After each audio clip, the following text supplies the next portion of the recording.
soon? Well, I think that there is a shortage of housing, as we know. There is tremendous demand.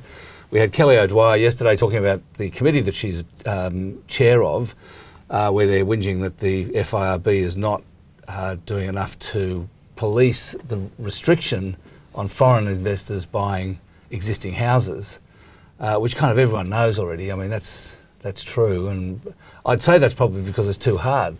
But anyway, I mean, because we're talking about little acquisitions, it's not as if they're big investments that people can keep an eye on.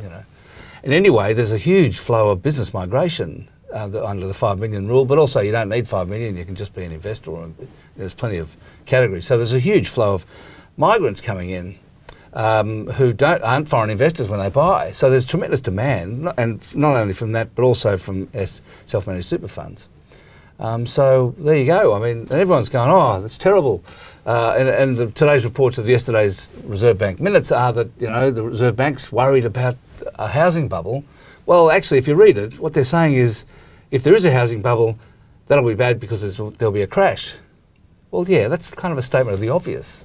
But that has to be a crash. And so what you're suggesting, though, is that that uplift is coming from overseas buyers, and they're not going to go away anytime soon. If there's a bubble, there would be a crash, right? Is there a bubble at the moment is the first question, right now. And I think house prices in Sydney have gone up a fair way. They haven't gone up anywhere else in Australia at all.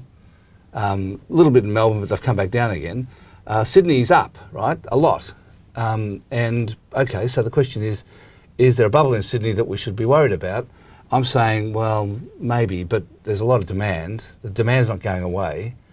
There's a lot being built, so yes, maybe the apartment prices will come down, but really, I think it's all a bit overblown, the concern, in my opinion.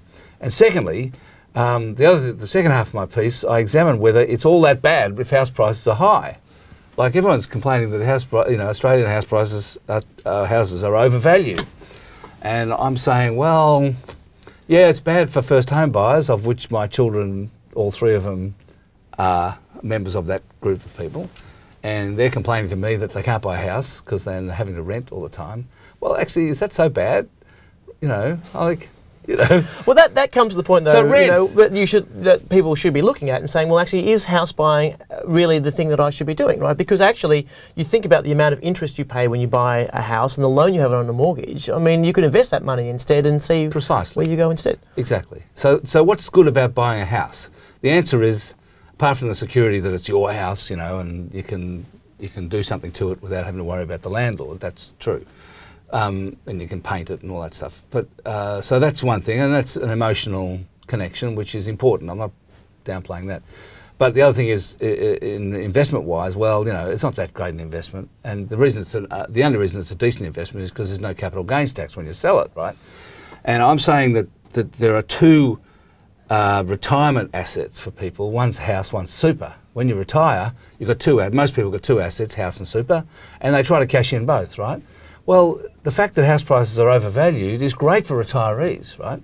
So then they can support their poor renting kids because they're able to downsize, cash in their house, and give some money to the kids, and everyone's kind of happy. But the kids really don't have to buy a house. I mean, it's just, you don't have to do it. It's okay. But it is still a great distortion in the economy, though, where, so much of Australia's wealth is tied up in houses that really no one at the moment is planning to sell. Yeah, well, of course. Well, basically, once you're on the property ladder, you're in the property market, you're in there for life until you downsize, and you cash in some of it and your kids have left home and all that stuff. So, look, and also the other thing is, there is what the Reserve Bank was talking about yesterday in the minutes is the wealth effect of high housing, which is turning into consumption and therefore employment. And the real concern of the Reserve Bank in relation to housing is that if there was a bubble and a crash, if there was, then that might have a negative impact on consumption because of a negative wealth effect, which is fine, and that's fair enough. But the fact that house prices are up and high is a positive wealth effect. So it's not like necessarily a terrible thing that house prices are overvalued. But as I point out in the piece, I am talking my book, being the owner of a house.